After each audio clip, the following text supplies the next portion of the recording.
Então, bom dia a todos. Esta é a aula número 16 de modelação e simulação. E o tema da aula de hoje são alguns aspectos ainda da modelação física que eu acho que podemos cobrir hoje, designadamente sistemas térmicos e cinética química, ou pelo menos alguns rudimentos de cinética química. Alguém faz ideia do que é esta fotografia?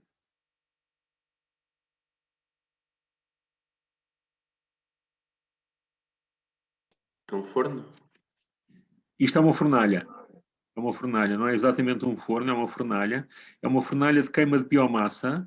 Portanto, estas coisas que estão a ver aqui no primeiro plano são ramos de árvores. São ramos de árvores que são aqui colocados e que são arrastados para dentro da fornalha por uma espécie de grelha. Por uma grelha que está a abanar e que os vai arrastando e que vai queimando. Ali tem a zona de chama. Estão a ver que a chama é muito não homogénea. E há aqui à esquerda, aqui há um bocado, não está a arder bem, não é? Uma massa compacta que não está a arder bem e do lado direito as coisas estão a arder bastante melhor. E isto é de uma central de queima de biomassa. Estas coisas têm problema, por um lado, tem um problema que é as emissões de carbono. Por outro lado, contribuem para o desenvolvimento da floresta. Portanto, há aqui um balanço um bocado estranho, não é? A modelação é um exemplo de um sistema térmico, modelar uma caldeira, a parte da fornalha e depois a parte da caldeira, é um problema muito interessante. E esse é um problema que tem grande impacto económico, não é? Porque estas coisas têm a ver com a produção de energia e não só, às vezes, com determinados processos de fabrico. E nós encontramos caldeiras e fornalhas nos sítios mais inesperados, em particular, por exemplo, numa linha de produção de pasta de papel, não é? Onde há duas caldeiras,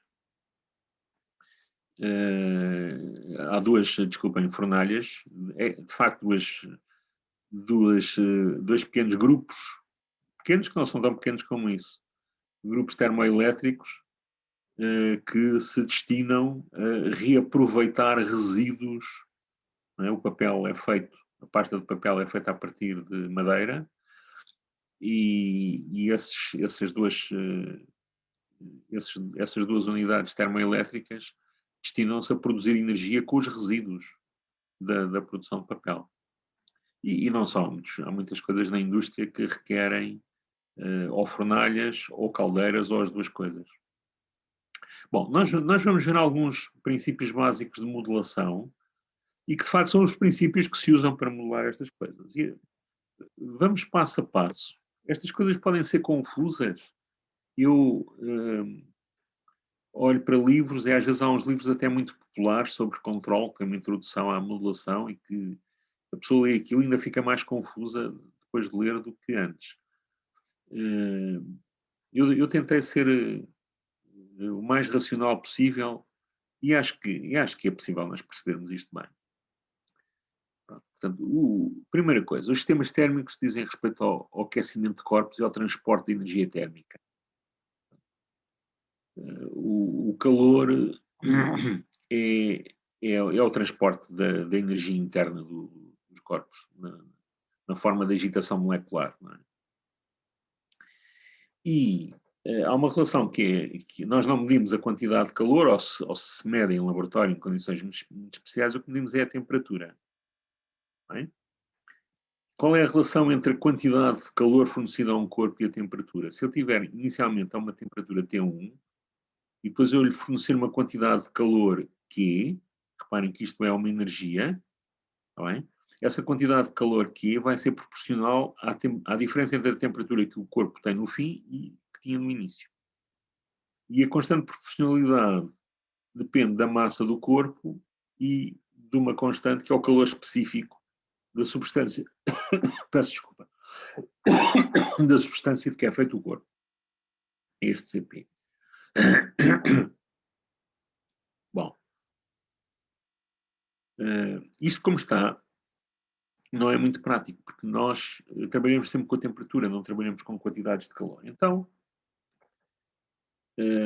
eu posso pensar numa outra quantidade, que é o fluxo de calor, que é a derivada do calor em ordem ao tempo, da quantidade de calor em ordem ao tempo, que atravessa uma determinada fronteira. Neste caso, eu estou a fornecer calor a um corpo e a quantidade de calor por unidade de tempo que passa através da fronteira do corpo é o fluxo de calor, que eu designo porque é pequeno. Não é? E a partir da expressão anterior, nós podemos facilmente deduzir que a derivada da temperatura em ordem ao tempo é uma constante vezes o fluxo de calor. E eu vou escrever esta constante como 1 sobre C, porque este C vai ter um papel análogo à capacidade dos condensadores nos circuitos elétricos. É possível fazer uma analogia que nós não vamos explorar, mas é possível fazer isso. Então, como é que podemos demonstrar esta fórmula? Bom, é muito simples. Não é? Vamos supor que eu tenho um corpo que está num instante T de 0, uma certa temperatura T de T0. E que eu lhe forneço uma quantidade de calor Q. Não é? Portanto, de acordo com a relação entre o calor fornecido e a variação de temperaturas, eu sei que o Q é a tal constante M vezes massa vezes o calor específico, vezes a diferença de temperaturas. Por outro lado, por definição, o Q é o integral, a quantidade de calor é o integral do fluxo de calor. O Q grande é o integral do Q pequeno. Não é? Pronto, então, se eu derivar esta expressão em ordem a t, ao limite superior do integral, o que é que eu tenho? Vou ter à esquerda q pequeno, porque é a derivada do integral, e à direita, reparem, isto é uma constante, MCP é uma constante, a temperatura inicial é uma constante, não é? Então eu vou ter só o MCP vezes a derivada da temperatura no instante t. Se eu disser que a minha constante MCP é igual a um certo C grande, não é? Eu tenho esta expressão, que era a expressão que eu tinha dito isto. Reparem que eu neste momento, o que é que eu estou a preparar? Estou a preparar o terreno para que, usando a conservação de energia, eu escreva as equações as equações termodinâmicas, ou para o desenvolvimento da temperatura, dos vários corpos, porque o que eu vou fazer é contabilizar quais são os fluxos de calor que entram e saem no corpo e, portanto, eu vou ter esta constante C, a capacidade térmica, se quiserem, vezes a derivada da temperatura em ordem ao tempo do corpo, é igual à soma algébrica dos fluxos de calor, portanto, os que entram menos os que saem. E então, vamos pensar como é que eu posso modelar estes fluxos de calor. Eu tenho, basicamente, três tipos de fenómenos: condução, convecção e radiação. A convecção é o mais difícil de modelar dos três. Vamos pensar na condução. Na condução, imaginem que temos um corpo a uma certa temperatura T2 encostado a outra a uma temperatura T1. Eu vou ter um fluxo de calor do que está à temperatura mais alta para o que está à temperatura mais baixa. Vamos supor que o T2 era superior ao T1, que é dado por uma constante que eu escrevo como 1 sobre R. Este R eu chamo-lhe resistência térmica. Tem estas unidades que estão aqui. Isto aqui são graus Celsius. Este Ozinho devia estar em cima. Vezes a diferença de temperaturas. Não é? E isto é algo que foi verificado experimentalmente. Eu julgo que se pode deduzir a partir de princípios básicos pelo menos para certas classes de materiais. É dado esta expressão, o nome de lei de Fourier. Não é? O Fourier era uma pessoa... Sabem quem era o Fourier? Quem é que já ouviram falar no Fourier, de certeza, não é? A propósito de que é na ciência. Em engenharia, onde é que ouviram o nome do Fourier? Aqui na matemática. Nas séries e nas Nas séries transformadas. de Fourier. Nas séries e nas transformadas de Fourier. E sabem quem era o Fourier? Ninguém sabe quem era o Fourier? O Fourier era amigo pessoal de Napoleão. Napoleão sabem quem é, não é? E acompanhou Napoleão ao Egito. E ficou muito impressionado quando viu as múmias. Ele achava que as múmias estavam conservadas, e isso era verdade, devido ao calor. E então ele extrapolou a conservação dos corpos mortos para os corpos vivos e achava que era muito bom viver em temperaturas muito elevadas. Então passou o resto da sua vida em salas sobreaquecidas. Aquilo eram temperaturas acima de 40 graus. Não é? Ele achava que aquilo era bom para a saúde, não é verdade. E ficou sempre muito impressionado com o calor e dedicou a sua vida a estudar o calor.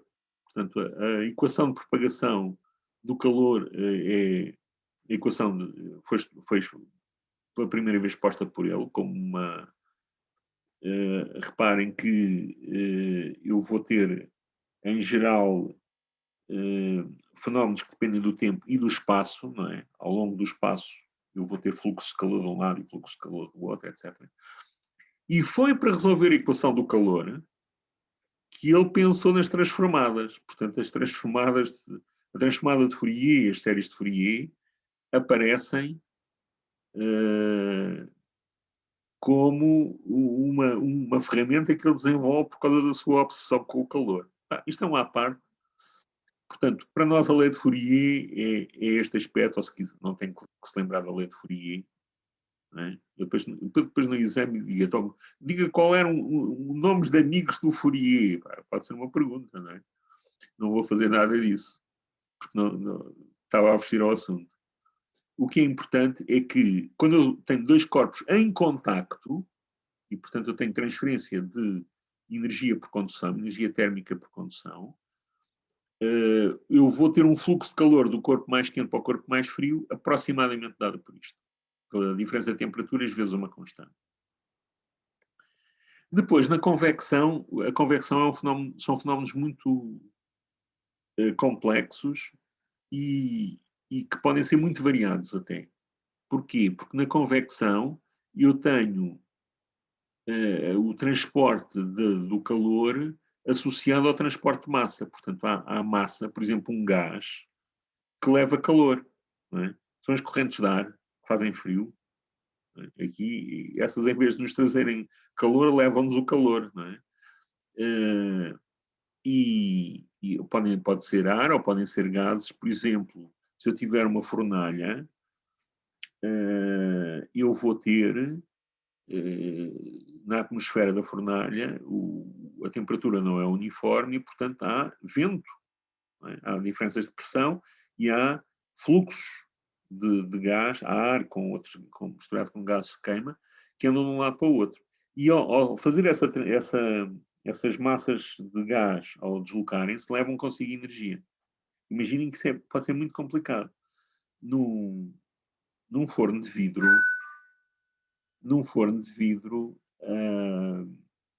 o que é que eu tenho? Eu tenho um forno de vidro, já vos falei acho que sobre ele, eu tenho um lago de vidro derretido, que é pedra derretida. E depois tenho uns queimadores que estão na parede lateral. E pode-se olhar lá para dentro. E se olharem lá para dentro, é natural até que haja alguns vídeos na internet. Não sei, já tive o privilégio de olhar uma vez para um forno de vidro, até já estive dentro de um que estava desativado. Estava em fim de vida, os fornos de vidro duram 6 anos. O que é que acontece? Eu tenho queimadores e vejo a chama, e a chama parece uma bailarina. Quer dizer, não há vento nenhum cá de fora, mas lá dentro há fluxos de ar fortíssimos e esses fluxos de ar fazem com que haja transferências de massa e essas transferências de massa arrastam transferências de... Eu julgo que tenho o porteiro à porta, dá-me licença que eu lhe abra a porta. Peço licença, peço desculpa.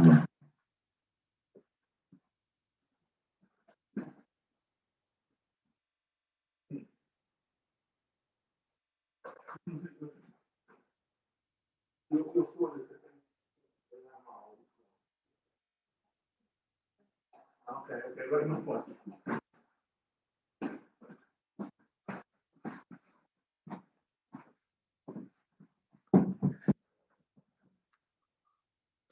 E, portanto, eu tenho, no caso da convecção, eu tenho esses fenómenos de transferência de energia associados à transferência de massa e é muito difícil modelar de uma maneira fiável os processos de convecção. De uma maneira simplista, e às vezes isto funciona quando não temos mais informação ou quando não... reparem, eu posso sempre modelar as coisas com... só que depois ficam modelos pesadíssimos. Mas se eu quiser ter um modelo simples, razoável, será uma constante vezes a diferença de temperaturas entre a origem e o destino, não é? Entre as duas temperaturas. Portanto, o fluxo de calor da temperatura mais alta para a temperatura mais baixa, por convecção, vamos admitir que é proporcional à diferença de temperaturas. Depois tenho a radiação. Não é? Tenho a radiação. Toda a gente sabe que... não sei se já estiveram à frente de uma lareira, põem a mão e sentem. Sentem, não, toda a gente esteve na praia, não é? Senta o quentinho que é estar ao sol. Pronto. Então, como é que se modela a radiação? A radiação modela-se com a lei de Boltzmann, que diz que se eu tiver um corpo a uma temperatura absoluta T, ele vai radiar uma potência que é dada por esta lei que está aqui. O A é a área de exposição do corpo, o epsilon é um número entre 0 e 1, que é a emissividade do corpo, que tem a ver com a cor, se quiserem mais escuro ou mais claro, do corpo. E o sigma é uma constante, que é a chamada constante Stefan-Boltzmann, que tem este valor que está aqui indicado em baixo. E depois temos uma transferência de energia, ou o meu fluxo de calor é proporcional à quarta potência da temperatura do corpo, da temperatura absoluta. Portanto, eu tenho estes três fenómenos e posso fazer contabilizações. Bom, se eu tiver se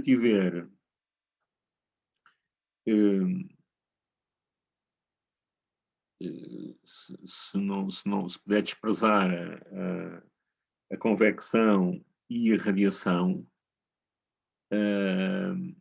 eu consigo, tenho modelos bastante bons, mesmo com a radiação, não é? Com o modelo da transmissão de calor por contacto. Então, eu queria propor-vos um exercício que é assim. Eu tenho um líquido que está metido aqui numa tina, isto é bastante grande, e agora meto lá um termómetro. Não é? Eu exagerei aqui o tamanho do termómetro para podermos ver, não é? Mas, de facto, vamos pensar que o termómetro tem uma massa que é suficientemente pequena para não perturbar a temperatura do líquido. Não é?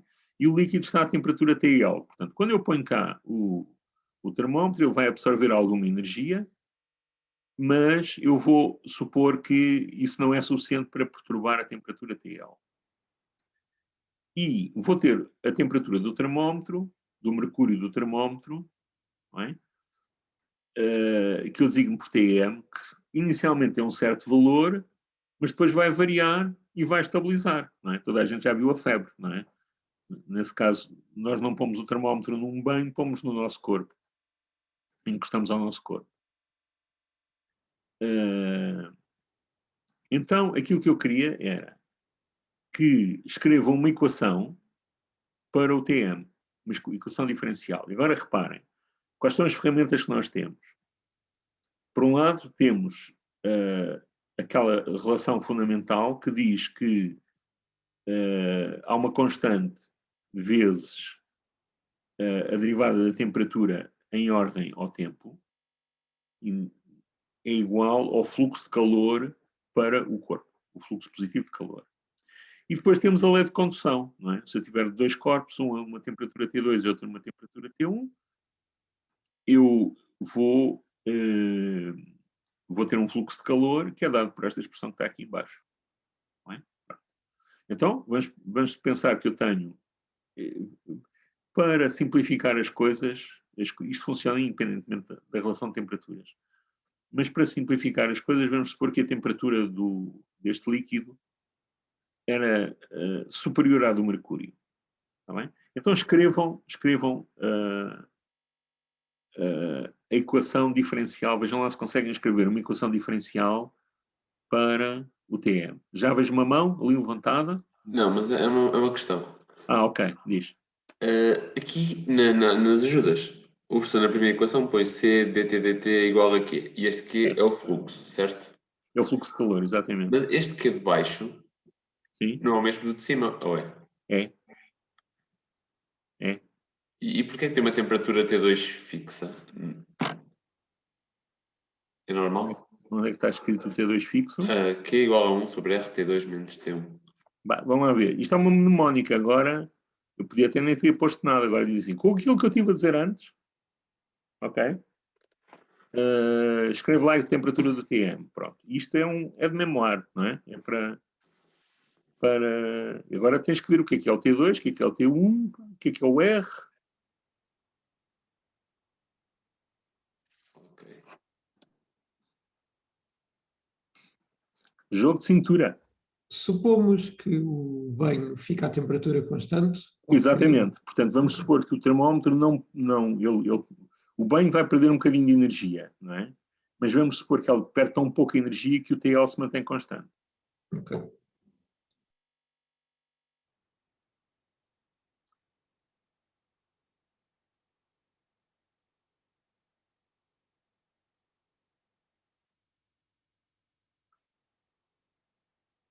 Se quiserem num passo a seguir, suponham que o TL varia também.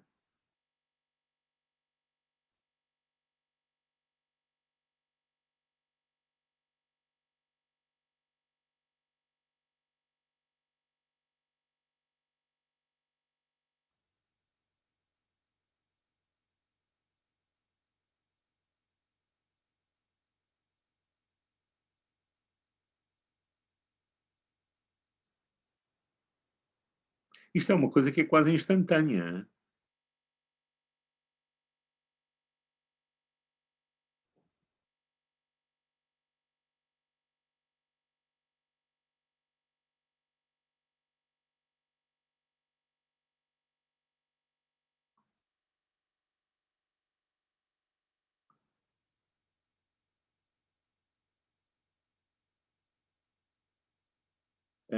O significado da fórmula da primeira ajuda é a taxa de variação de um corpo que recebe a taxa de variação da temperatura de um corpo que recebe um fluxo de valor Q é dt igual a Q. E o significado da segunda é, quando eu ponho dois corpos em contacto, eu tenho um fluxo de calor que vai da temperatura mais alta para a temperatura mais baixa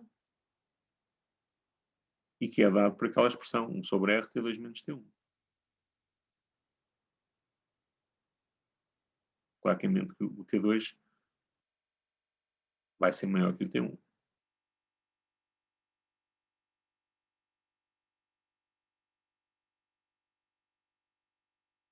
O fluxo do T2 para o T1 vai ser T2 menos T1. Então,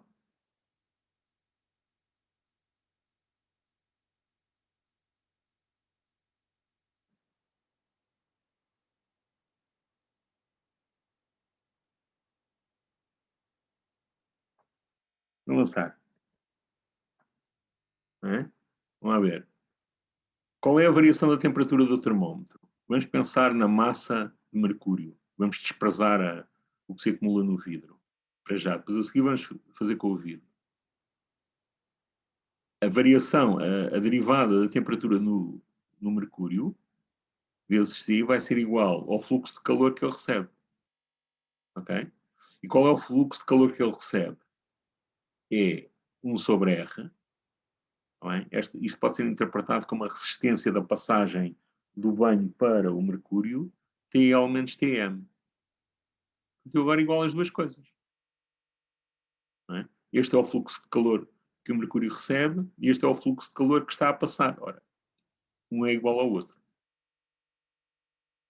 E, portanto, eu fico com esta equação que está aqui, que eu aqui trabalhei um bocadinho, não é? Portanto, isto dava C dTm dt igual a 1 sobre R TL menos Tm, e escrevi desta maneira equivalente.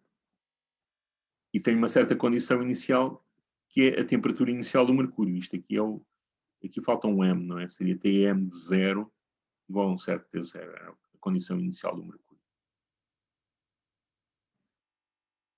Contem lá as vossas dúvidas, antes de avançarmos.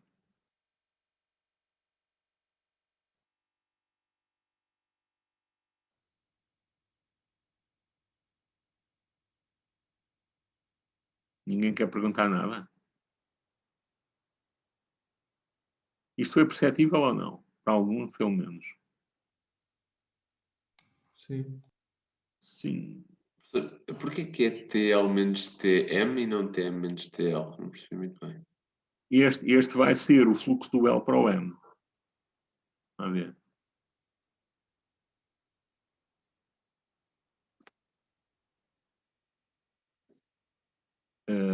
Se eu tiver... Repara que isto funciona também com a negativa, o fluxo invertia, não é? Mas pensa que o T2 é maior que o T1. Tu vais ter um fluxo do 2 para o 1, que é dado por isto. Portanto, aqui o fluxo é contabilizado positivamente da temperatura T2 para a temperatura T1. Ok? Agora, neste caso,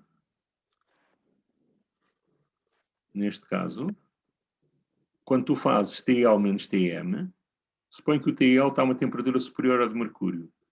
Isto vai-te dar um fluxo positivo, e esse fluxo positivo sai do líquido para o mercúrio. Ok, acho que já percebi. Já percebeste? Se por acaso o TL fosse maior que o TM, isto ia-te dar um valor negativo, não é? Tu estavas a contabilizá-lo positivamente a entrar no mercúrio, mas como ele era negativo, saía. Isto é a mesma coisa das forças, isto é a mesma coisa da lei de Newton, não é? É uma conta de Mercier que nós estamos aqui a fazer. E agora nós sabemos que o fluxo que entra no mercúrio vai ser igual à derivada. Portanto, este aqui é o fluxo que entra no mercúrio. O fluxo é que entrou no mercúrio foi a diferença de temperaturas entre o banho e o mercúrio, tá bem? Vezes aquela constante de resistência, ou o inverso da constante de resistência. Tá? Eu vou-vos deixar fazer um outro problema, vou-vos propor agora um outro problema um bocadinho mais complicado. Mas antes disso, vamos olhar aqui para esta equação. Bom, o que é que gostavam que fosse a relação entre o TL e o TM em equilíbrio? Eram iguais? Iguais, não é? Que é para a gente... O mercúrio indica-nos está uma temperatura que é a temperatura do líquido, não é? Isso passa-se ou não? É equilíbrio.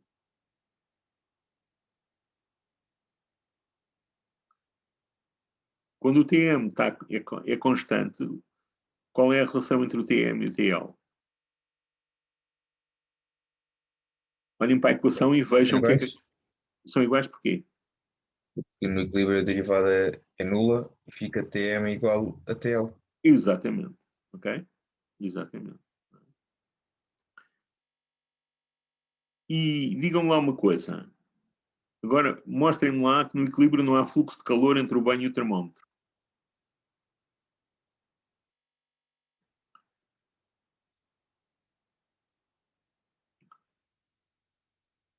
Pergunta aqui de baixo.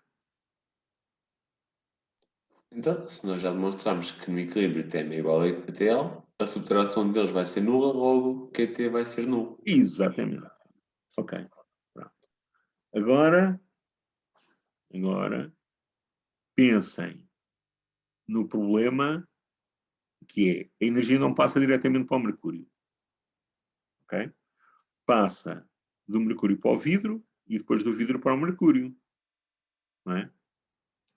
Então, nós temos alguma energia acumulada no vidro.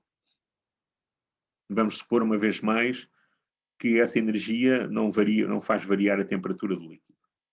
Pronto. Portanto, eu tenho 3 corpos, que é o líquido, tenho o mercúrio, tenho o vidro e tenho o mercúrio. Até eu costumo fazer um bonequinho que é desenho 3 retângulos encostados uns aos outros. Tenho o líquido está encostado ao vidro e depois do outro lado o vidro está encostado ao mercúrio. E agora eu tenho um fluxo de calor do líquido para o vidro e outro do vidro para o mercúrio. Quantas equações é que eu vou precisar? Tem estas 3 coisas, o líquido, o vidro e o mercúrio. Quantas variáveis é que eu vou precisar caracterizar? No caso geral, precisaria de 3, mas como uma estamos a assumir que é constante, vamos precisar de 2. O TEL, exatamente, o TEL é constante, precisa de 2, precisa da temperatura do vidro e a temperatura do mercúrio. Está bem? E, portanto, só tenho que contabilizar ali 2 fluxos de calor. Então, façam lá um bonequinho. Vamos lá ver. É uma coisa... Eu disse para aqui. Já está a solução. Não, façam lá, se faz favor. Tentem escrever as equações. Façam um boneco, como eu estava a dizer, com os 3 retângulos encostados uns aos outros, o líquido, o vidro e o mercúrio, e tentem escrever as equações tal como escrevemos aqui. Só que agora há fluxo, e reparem que o vidro recebe e dá. Não é? No vidro há 2 fluxos. Não é? Há um fluxo que entra do líquido e há um fluxo que sai para o mercúrio. E no mercúrio só há um que vem do vidro.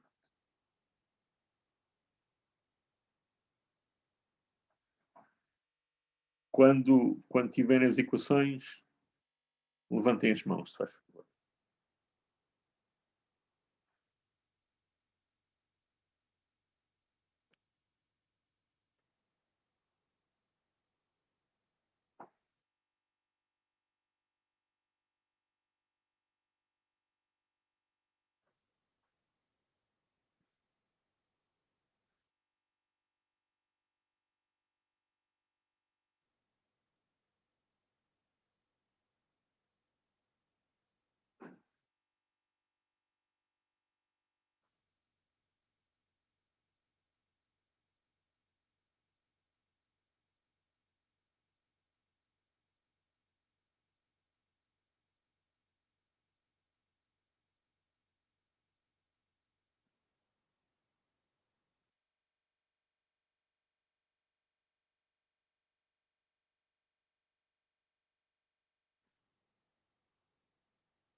Surgiu uma mão.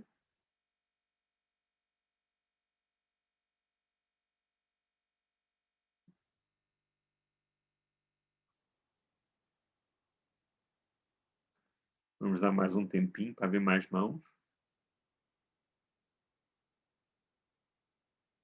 Mais outra mão.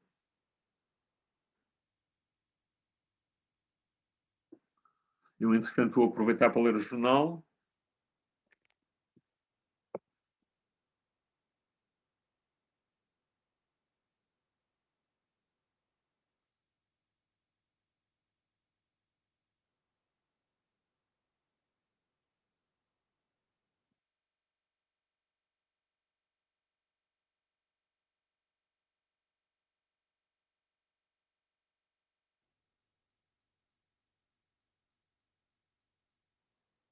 Comecem por pensar, se eu tiver o vidro, eu vou ter a capacidade C do vidro, chamemos-lhe CV, vezes a derivada da temperatura do vidro é igual à soma dos fluxos de calor. Então agora vamos ver que fluxos de calor é que são. Há um que entra, que vem do líquido, há outro que sai para o mercúrio. e agora escrevê-los em termos das temperaturas. Escrever os fluxos de calor em termos das temperaturas.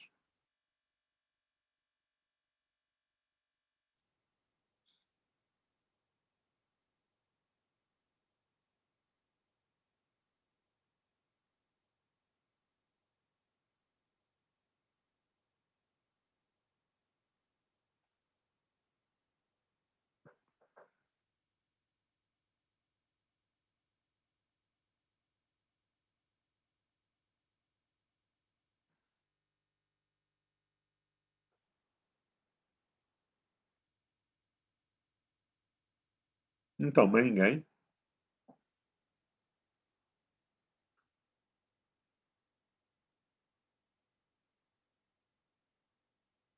Ok.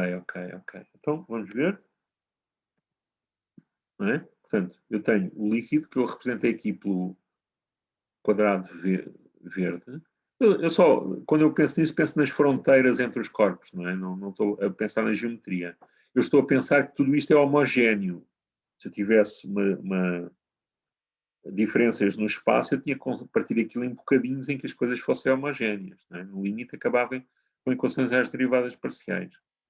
Portanto, eu tenho em verde o líquido, em azul o vidro e em cor de laranja o mercúrio. E agora, tenho 3 temperaturas. O TL, temperatura do líquido, TV do vidro e TM do mercúrio. E tenho um fluxo de calor do líquido para o vidro e outro do vidro para o mercúrio. Estou a contabilizá-los positivamente nestas direções. Pronto. Então, vamos lá ver.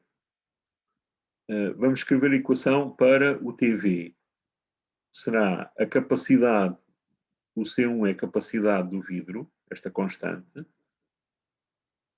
que é a derivada da temperatura do vidro em ordem ao tempo, é igual a o quê? Isto que está aqui, o TL menos TV, é o fluxo Q1 do líquido para o vidro. E agora tenho o fluxo do vidro para o mercúrio, que esse sai, portanto eu ponho um sinal menos. Bem? E é do TV para o TM, portanto ele aqui é de onde vem para onde vai. Bem? Quando eu tenho faço sempre esta convenção. E pronto, cá tenho a minha equação, a primeira equação. Agora vamos pensar no mercúrio. Vai ser a capacidade da massa de mercúrio, eu chamo C2, a derivada em ordem ao tempo de temperatura de mercúrio é igual a fluxos que entram, só há um, que é o Q2. E o Q2 é TV menos TM, vezes 1 sobre R2. Posso pensar aqui que há umas resistências associadas a estas fronteiras. Bem? E, portanto, tenho aqui um sistema de 2 equações diferenciais com 2 incógnitas, TV e TM. E uma entrada, que é o TL. Não é? O TL aqui funciona como um sinal de entrada. Não é? Se eu pensar nisto em termos de teoria de sistemas. E diga-me lá uma coisa. Eu consigo continuar a dizer que a temperatura do mercúrio em regime estacionário é igual ao TL ou não?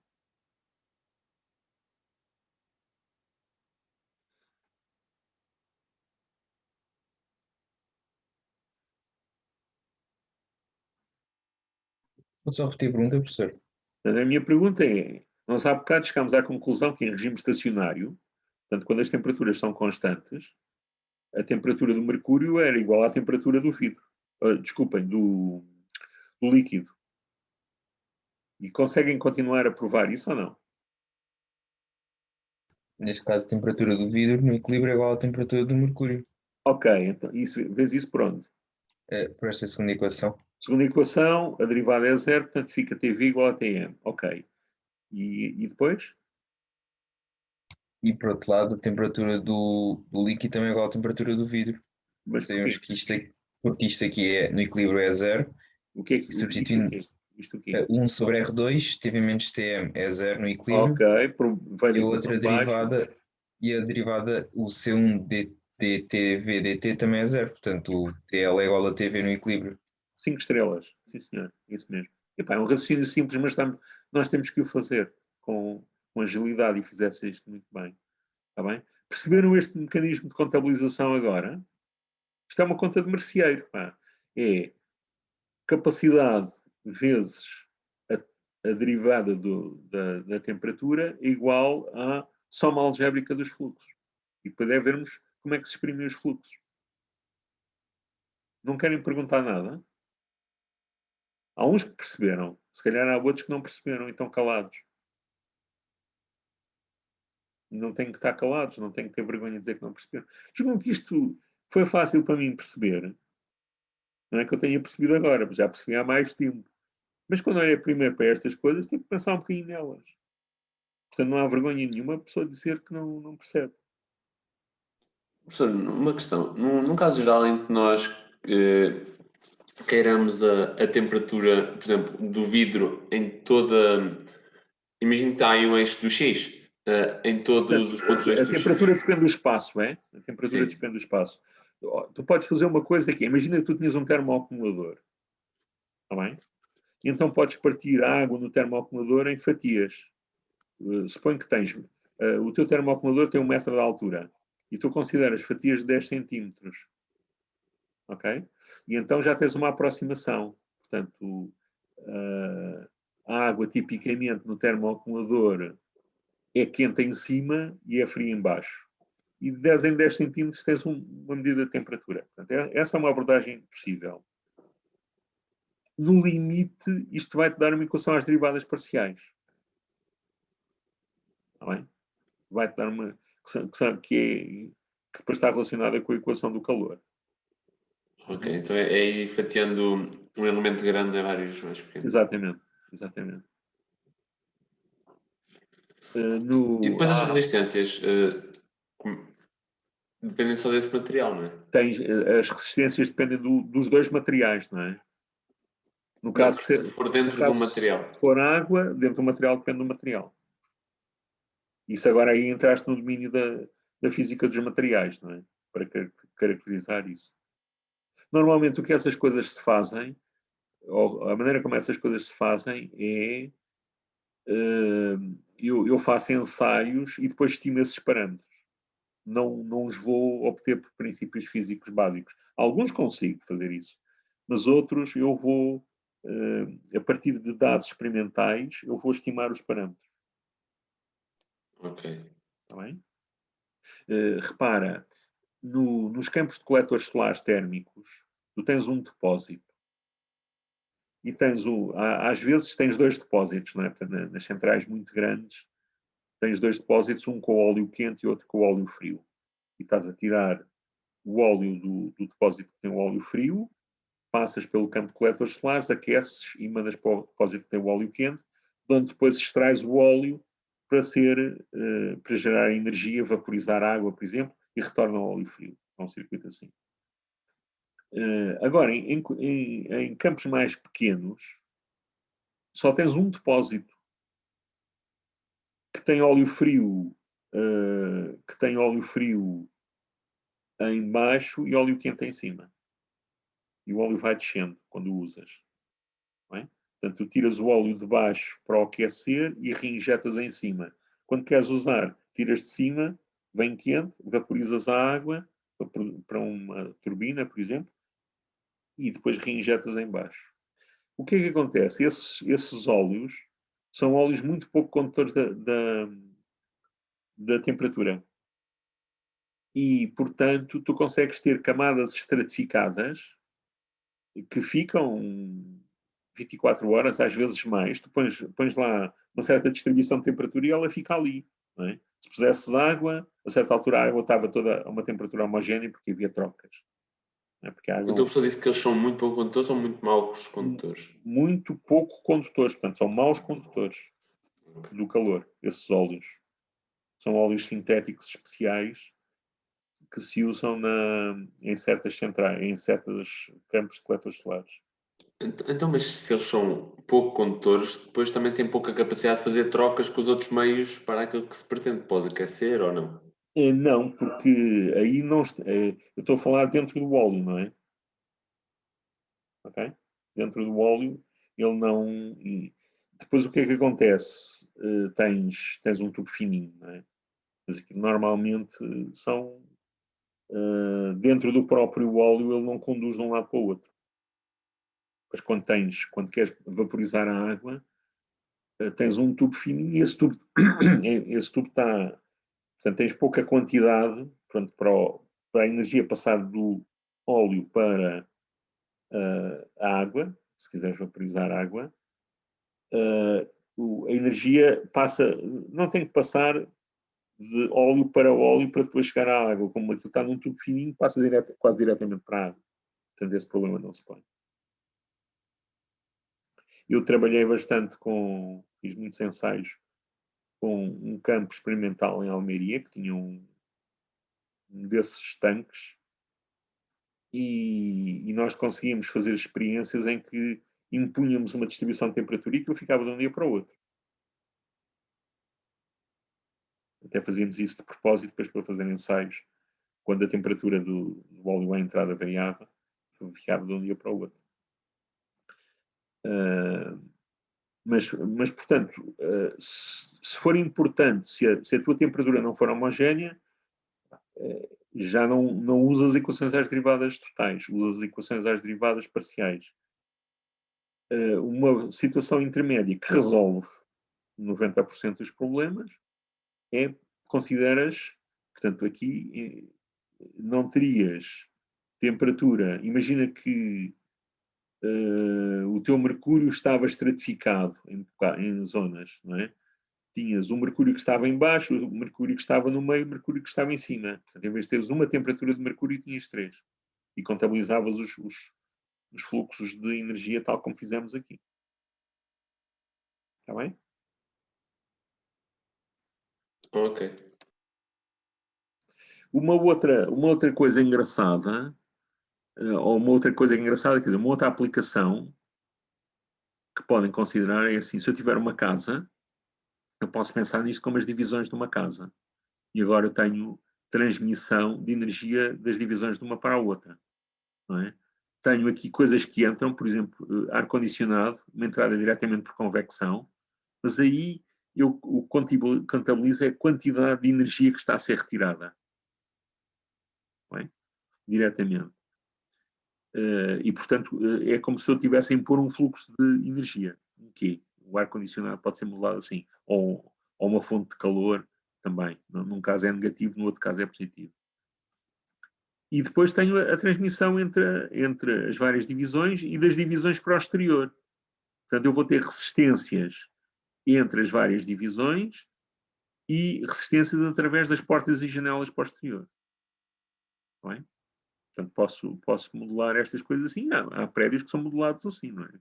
Há prédios onde há um investimento muito grande na eficiência energética, e aquilo passa por construir modelos e depois otimizar, fazer estudos de otimização com base na simulação desses modelos. Não é?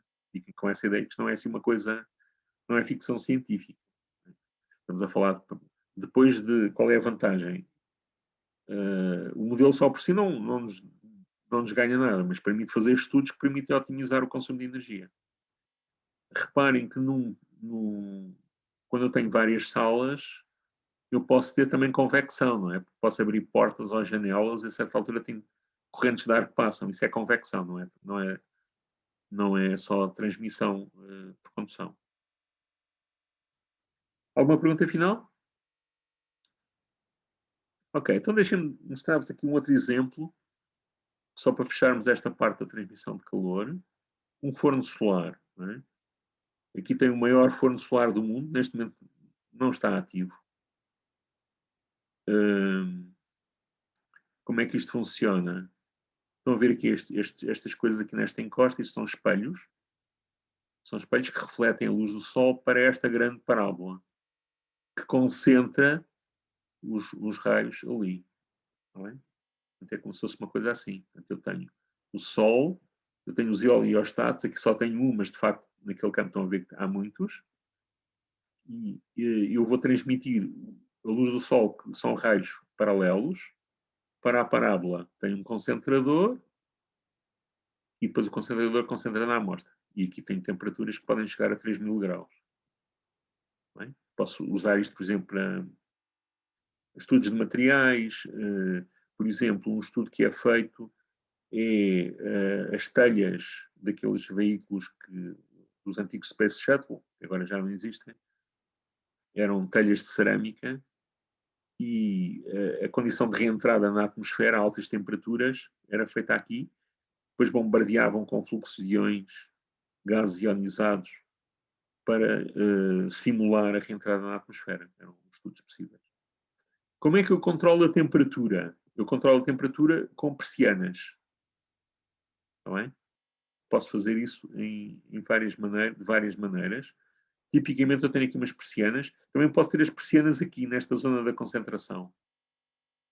Que é um bocadinho estranho. Rouba um bocadinho de eficiência, não é? Porque mesmo quando elas estão abertas, roubam um bocadinho ao fluxo luminoso.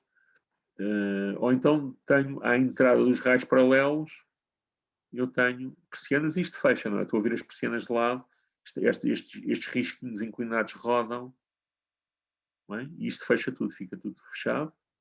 Ou então tudo aberto, se elas estiverem na horizontal. Eu consigo ter aqui um atuador que me permite regular o fluxo de energia do Sol para este ponto aqui assim, onde eu tenho a amostra.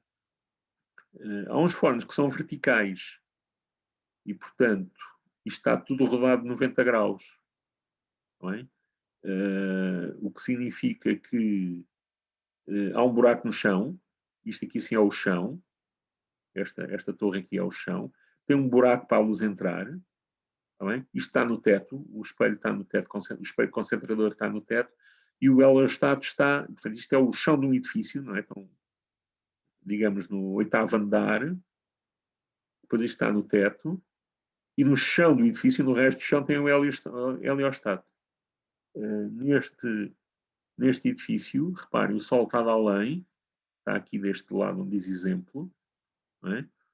Tipicamente, para o forno grande, ele bate aqui nos heliostatos e é refletido para a parábola. Ou então, do outro lado, existem desses fornos verticais, e há bastantes ali, não se vê, então na fachada do edifício que não se está a ver, e são fornos verticais, são pequenos fornos verticais. Mesmo assim conseguem ir aos 2000 graus. Vocês põem lá a mão e adeus mão. Está bem? Nem conseguem ter, porque há proteções. Eu trabalhei bastante com fornos que estão do outro lado. Fornos de 2 tipos. Um deles era com parábolas feitas na Alemanha nazi, que ainda tinham coisas escritas em alemão, porque os nazis tinham um projeto, que eu acho que não seria viável, de abater aviões com base em energia solar. Não é? E a França, quando há o final da Segunda Guerra Mundial, a França recebeu 20 e tal parábolas como indemnização de guerra, como parte de indemnização de guerra. De maneira que eles usaram, aqui neste forno, nestas instalações, usaram várias dessas parábolas. Havia algumas em armazém e havia outras que formavam os forninhos. Até tem algumas fotografias engraçadas sobre isso. Mas aí não há persianas neste aqui. Neste aqui assim, as persianas estão aqui, nesta torre, e portanto tu fechas na zona de concentração. Ok? Estes fornos assim verticais normalmente são mais pequenos, está tudo dentro de uma sala e há uma parede que é feita com persianas. Não tenho aqui nenhuma fotografia que possa mostrar, mas são os mais comuns. Ultimamente ficaram muito populares os fornos verticais, são fáceis de construir, são mais fáceis de construir. Acontece muitas vezes teres instalações experimentais e tens um forno vertical de um lado e um forno vertical de um lado, como este, e outro forno montado na horizontal do outro, não é? Porque o sul está para ali, não é? O sul está para aquele lado. Portanto, podes aproveitar as duas. Ok. Então, como é que eu posso modelar isto? Aquela conta de Mercier que nós fizemos, que é a capacidade vezes a derivada da temperatura igual, agora o que é que temos aqui? Estamos a falar de temperaturas muito elevadas e, portanto, a radiação é muito importante. Não é? Depois temos um tempo temos um termo de convecção. Este termo de convecção é muito aproximado, estes alfas dependem, é possível dar expressões para isto, reparem que eu entretanto dividi pela capacidade de tudo, e estes alfas dependem das constantes físicas. E agora, o termo mais importante é este da radiação. A radiação multiplica por uma função G do U, em que U é a posição das persianas. A forma do G vai depender da geometria. Podes ter geometrias de vários tipos, ou persianas que andam num eixo. Há umas que são uma espécie de uma rosa que abre, uma flor que abre e que fecha. Dá uma geometria complicadíssima, que dá uma não linearidade no controle tremenda. Isto é basicamente um sistema em que a entrada é U e a saída é a temperatura. Não é? Alguma pergunta? Ok, então deixem-me dizer-vos agora rapidamente algumas coisas sobre cinética e bioquímica. Na cinética e bioquímica, eu tenho espécies que podem ser espécies químicas ou espécies químicas às vezes muito complexas e quero ver qual é a sua concentração em função do tempo. Por exemplo, concentração de glucose numa célula. Não é? Como é que ela varia em função do tempo? E é uma coisa que nós podemos usar, que é a lei da ação de massas. Esta lei da ação de massas diz assim: imaginem que têm duas espécies químicas, A e B, que reagem para dar uma espécie C e que reagem com uma taxa de reação K. Então, pela lei da ação de massas, a concentração do produto de reação é proporcional, portanto, há aqui esta constante proporcionalidade às concentrações, ao produto das concentrações do A e do B.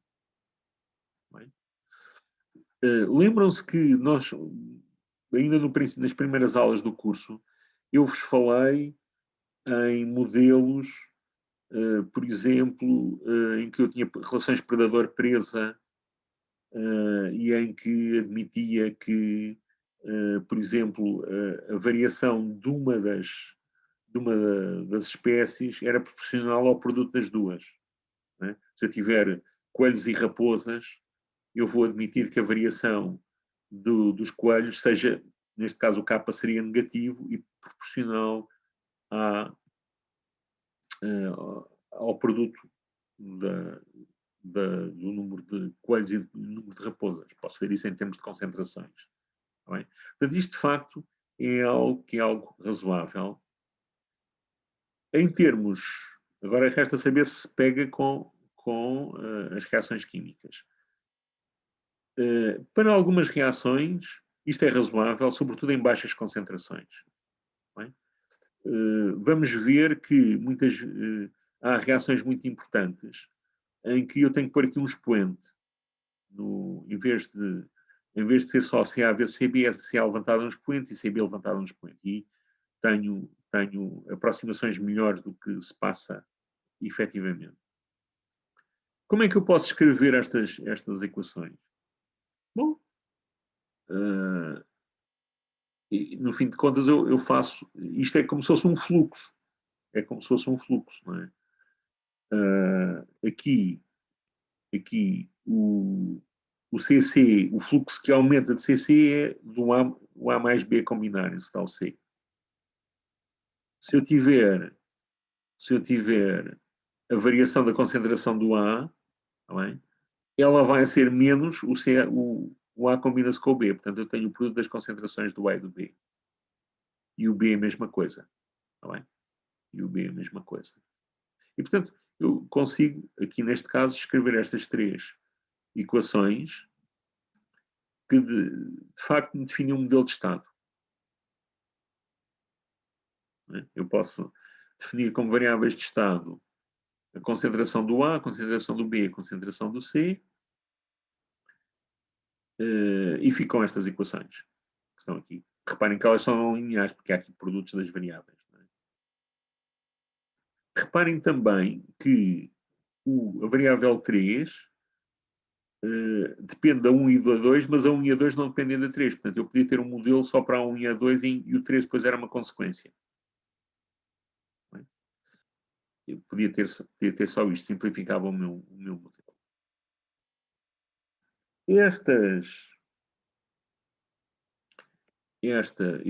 Eu posso agora ter reações reversíveis, não é? Posso generalizar isto. Suponham que o A e o B dão C com uma taxa de reação K+, mas ao mesmo tempo o C está a decompor-se com uma taxa de reação K-. Não é? É óbvio que se o K+ for igual ao K-, isto fica sempre tudo na mesma, pelo menos em média, não é? Mas se o K+ for superior ao K-, eu vou ter uma diferença, vou produzir C e consumir A e B. Não é?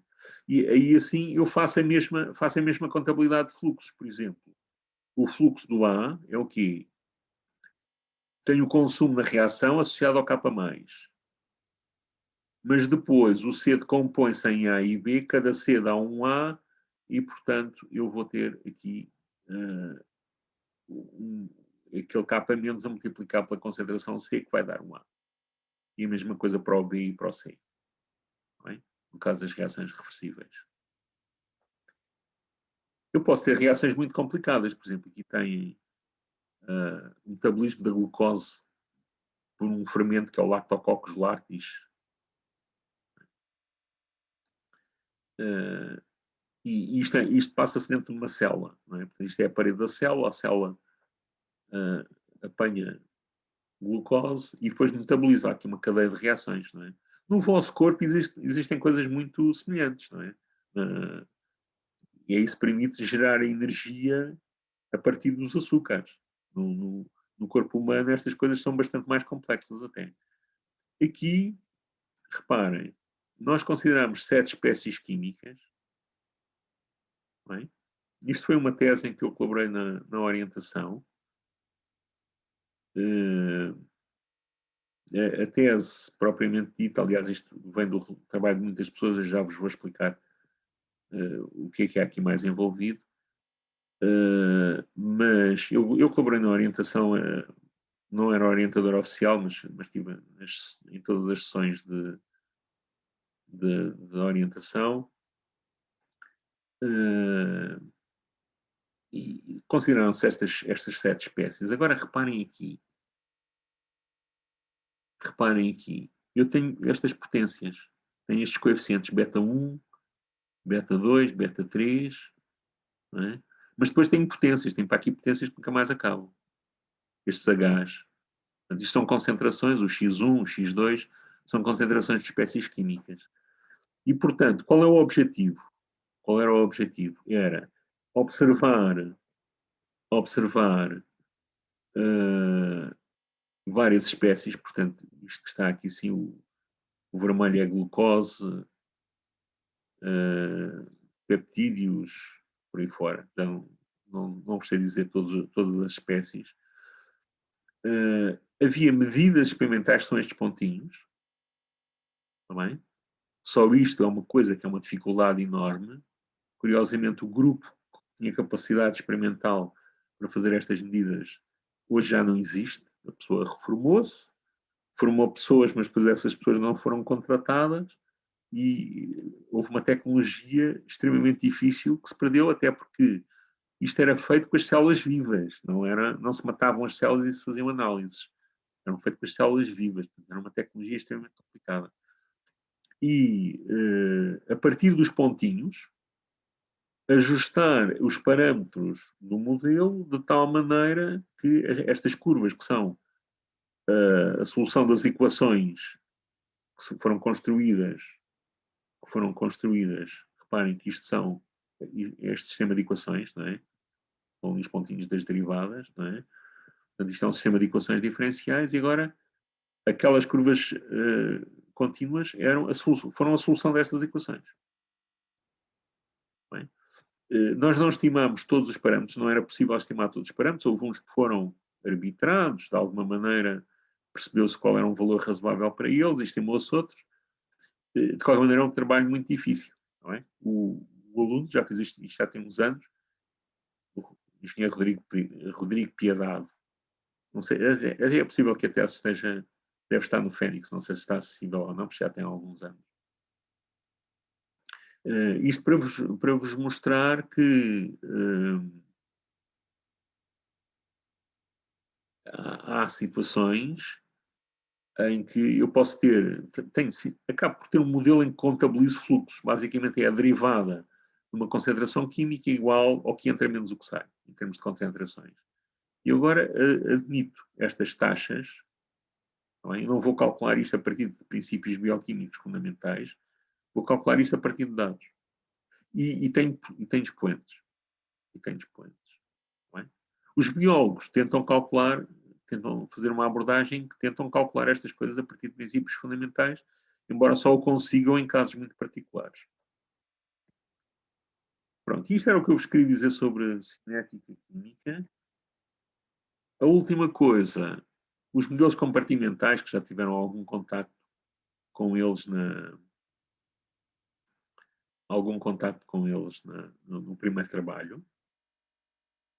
Portanto, quando fizeram o primeiro trabalho, viram que eu posso ter um modelo compartimental, o que é? Eu tenho fluidos que passam entre vários compartimentos.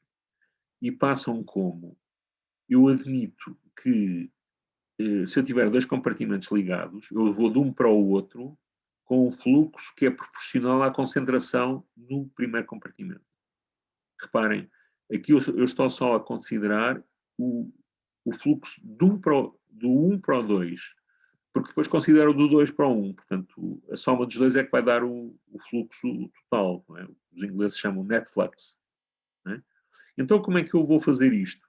Eu vou considerar os vários compartimentos, aqui só tinha 2, e agora vou somar, não é? Penso isto entre t e t mais um certo intervalo de tempo. Não é? Se eu pensar na quantidade do fármaco, a variação da quantidade do fármaco entre t e t mais delta t é o quê? É o que entrou menos o que saiu. Ora, o que entrou é o fluxo de entrada U vezes o delta t. Depois, menos o que saiu do 1 para o 2, que é o A21C1, fluxo, vezes delta t. Mais o que entrou do 2 para o 1, A12C2, vezes o delta t. E, finalmente, a expressão, que é o A11C1, vezes o delta t. Não é? Eu agora vou dividir isto tudo por delta t. Vou dividir também pelo volume V1, que é para passar a ter concentrações. E faço o delta t tender para zero. Então, o lado direito vai-me aparecer a derivada da concentração. E do lado esquerdo aparece-me a derivada da concentração. E do lado direito aparece-me este termo que está aqui, entre parênteses curvos. Okay? Eu posso fazer isto agora para todos os compartimentos. Fiz aqui para o compartimento 1, depois fazer para o compartimento 2 a mesma coisa, e posso ter uma matriz, posso ter um modelo, posso escrever uma matriz que tem esta forma. Este tipo de modelos é possível, aquilo que eu estou aqui a arrumar em 4 slides, há bibliotecas sobre isto. Não é? Mas é possível chamar-vos a atenção para dois aspectos que são muito importantes. Um deles é, suponham que o U era 0, portanto, não há entrada de fármaco, e que não há excreção, portanto, o A21 também era 0. Eu fico com estas equações. Se eu somar a primeira linha com a segunda linha, o que é que eu vou ter? Ia ter C1 ponto igual a este termo vezes o C1, mais este termo vezes o C2, e depois a mesma coisa em baixo, mais C1 vezes este termo, mais C2 vezes este termo. Como estes termos são simétricos, o C1 ponto mais o C2 ponto ia dar 0. Ou seja, a concentração é constante. Está bem? A massa conserva-se. A concentração total, eu posso ter trocas entre as espécies 1 e 2, está bem? Mas a massa total vai ser constante. E, além disso, se o U for positivo, eu também posso chegar à conclusão que eu posso mostrar, é possível mostrar, não vamos fazer isso, precisávamos ter alguma matemática, que o C1 e o C2 ficam positivos. E é possível tirar partido destes dois factos, da massa conservar-se e do sistema ser positivo, para projetar controladores em que ele garante a estabilidade. Professor, tenho uma questão. O professor Sim. soma a derivada de C1 mais a derivada de C2 e diz que é zero. Certo? Mas assumiu o quê? Que V1 era igual a V2? Desculpa? O professor assumiu que V1 era igual a V2? Assim, estou a supor aqui que o V1 é igual a V2, sim. Porque se não Vai dar assumir, certo. isso não é igual a zero porque... Isso não é igual a zero, exatamente. Ok. Ok? Isso não seria igual a zero. Ok. Como é que eu posso ter uma aplicação deste tipo de modelos em anestesia? Né? Anestesia, em particular anestesia geral. Não estou a falar daquela anestesia que a gente toma quando vai ao dentista e ele injeta-nos cá qualquer coisa e temos uma anestesia local. Estou a falar de pacientes que são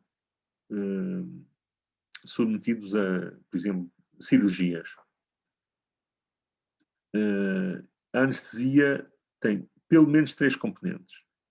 De facto, o anestesista tem que se preocupar com mais coisas, por exemplo, a pressão arterial do paciente. Não é? Mas, propriamente, a anestesia são 3 coisas. Não é? Existe aquela, há até umas anedotas para que associa o anestesista a um fulano, tem um martelo que dá na cabeça da pessoa e põe a dormir. É muito mais complexo do que isso. Porque é preciso garantir o quê? Estas três coisas que estão aqui, a reflexia, analgésia e hipnose. Ou seja, tem que haver, a pessoa não, o paciente não pode ter movimentos involuntários. E para isso consegue-se bloqueando a transmissão dos neurónios para os músculos, o chamado bloqueio neuromuscular. Depois a pessoa não pode sentir dor. Não é? E finalmente tem que estar inconsciente, que é para não estar nervosa. Não é? Embora haja cirurgias em que a pessoa não tem dor, está paralisada e está consciente. Porque, por exemplo, operações à coluna, o doente tem que dizer ao médico o que sente. Ali até, mesmo, nem pode estar paralisado, a pessoa não consegue falar. Não é? Então, são 3 coisas separadas. Neste momento, existe tecnologia que permite medir o nível de hipnose, portanto, o nível de perda de consciência, e o nível de bloqueio neuromuscular. Não existe tecnologia, pelo menos comercial, existem coisas experimentais que permitem medir o nível de dor. A dor é um fenómeno complexo. Por exemplo, pode-se estimar a dor derivando o sinal de nível de perda de consciência. Se a pessoa tem muitas flutuações no nível de consciência, significa que está sob stress e isso pode ser usado para estimar a dor. Eu vi, por exemplo, ensaios em que fazendo uma derivada e uma filtragem passo abaixo do sinal de hipnose, depois o anestesista dava assim um beliscão, não aleijava a pessoa, dava um beliscão e o nível de hipnose, o nível de analgesia subia, tá bem? Que era pura e simplesmente uma derivada com uma filtragem passo abaixo da hipnose. Portanto, para cada uma destas coisas eu tenho fármacos.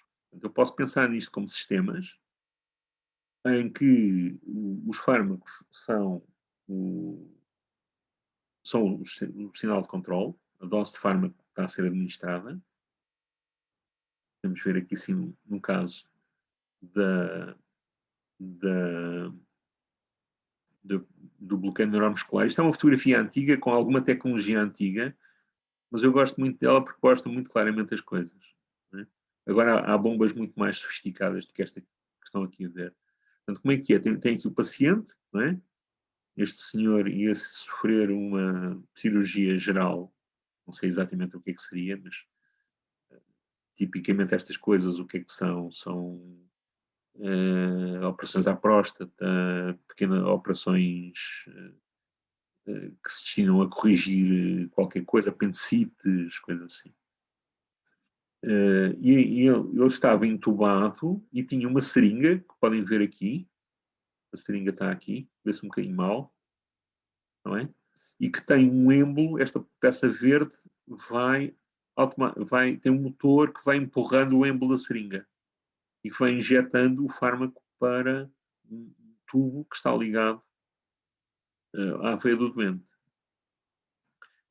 e esta bomba é comandada por um sinal que está ligado a um computador através da porta USB, tão simples como isto. Depois há um sensor que está aqui, são estes elétrodos que estão aqui a ver. Neste caso ele está a medir o bloqueio neuromuscular. Basicamente a ideia é, há uma pequena descarga elétrica que é aplicada na base do polegar e mede-se a reação. Tá bem? E depois há umas coisas que cozinham, isto é algo que é um produto comercial, esses sinais todos vão aqui para a torre de anestesia, há ali um módulo que calcula um índice de bloqueio neuromuscular entre 0 e 100. 0, paralisia total, 100, atividade muscular normal. Pronto. E aqui, o que é que aconteceu? Portanto, o controlador, a partir do sinal medido pelo sensor, dava ordens à seringa. Tá bem? E estabilizava o nível de bloqueio neuromuscular. Tem aqui um exemplo, não é aquele exemplo que está ali, é um outro. São dados um bocadinho mais recentes.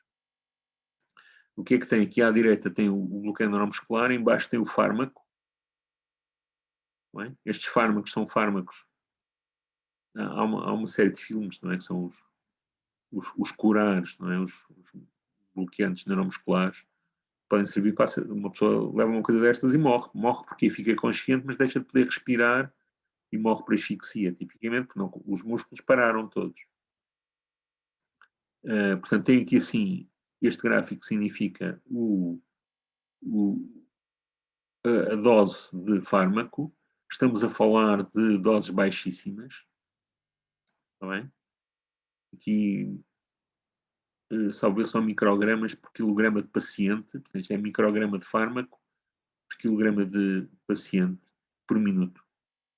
Não é? É a dose que está a ser dada. O doente estava, e em cima estão os níveis de bloqueio neuromuscular, portanto ele estava com 100%, levou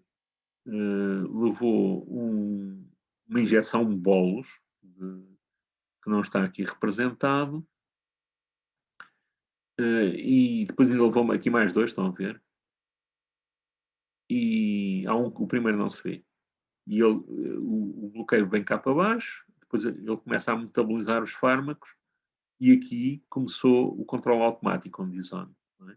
Daqui para a frente está um sistema de controle automático e estão a ver o bloqueio neuromuscular. Aqui à esquerda é uma coisa semelhante, mas é para a perda de consciência. Portanto, este sinal azul é o nível de perda de consciência. Nós estamos a 100, se calhar depois de uma aula de hora e meia, se calhar uns já estão um bocadinho abaixo de 100, não é? Já começaram a dormir com a minha voz. E em baixo temos o fármaco. Não é? Neste caso era o Propofol. O Propofol ficou famoso. O Michael Jackson tomava injeções de Propofol para dormir. Reparem, o homem preferia dormir mais do que devia, não é? Não, uma coisa que se dê assim. E uma vez mais aqui, isto também está em controle. Aqui o controlador foi ligado ali a um DISON, não é? E está a ser ajustado automaticamente.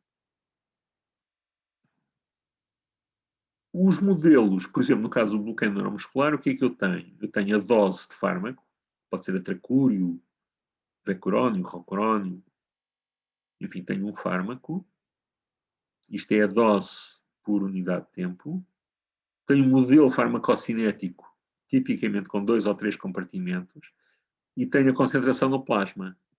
Depois tenho um atraso, portanto isto é basicamente mais um sistema de primeira ordem, e tenho a concentração no compartimento de efeito, que é na ligação entre os neurónios, a sinapse e os músculos. Depois tenho uma equação que é estática, que é pura e simplesmente uma coisa assim, reparem, o CN entra e sai o R. Para C igual a 0 eu estou em 100, depois caio, e está aqui esta expressão, portanto, deste C50 e deste gama. Isto é o que se chama um modelo de Wiener, em que eu tenho um sistema dinâmico, linear, e uma não linearidade estática à saída. Este tem um nome, que é o sistema de Wiener. Okay? E eu consigo modelar. Então, se eu tivesse trocado estas duas figuras, à direita tem casos clínicos, à direita tem simulações. se eu tivesse trocado, ninguém dava pela diferença, não é? Portanto, qual é a grande dificuldade? A grande dificuldade está aqui, estão a ver? Cada caso é um caso, portanto, eu tenho uma grande variabilidade entre pacientes. A estrutura do modelo é sempre a mesma, mas depois os parâmetros mudam de paciente para paciente e às vezes no mesmo paciente ao longo do tempo. E pronto, portanto, hoje isto conclui o que eu queria dizer sobre estas partes finais da modulação física. Não temos tempo para perguntas, mas uma coisa muito rápida pode ser, e na próxima aula podemos fazer mais perguntas. Alguma coisa muito rápida? Então, ficamos por aqui sim. E até para a semana, não é? Um bom resto de semana de trabalho. Obrigado, igualmente. Até para a professor. semana, professor.